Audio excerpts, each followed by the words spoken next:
başlıktan da anlaşılacağı üzere jiglerimizi nasıl şarj edeceğiz? Bundan bahsedeceğim size. Bu glow jiglerimiz bildiğiniz gibi yani her kullanımda bunları eğer yani gece avıysa veya derin sularda avlanıyorsanız bunları şarj etmemiz gerekiyor.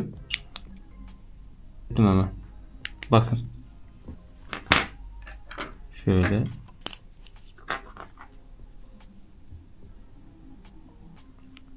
Gördüğünüz gibi arkadaşlar. Onu bir kere söyleyebilirim yani. Bakın hemen parlamaya başladı. Şöyle.